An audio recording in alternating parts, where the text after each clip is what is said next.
Squizzy and Sunny's nightmare.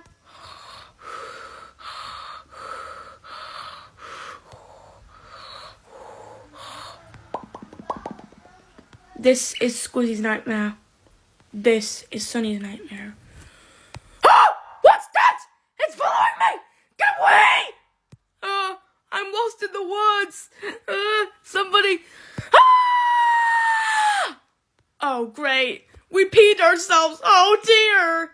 What's all that noise? You woke us up.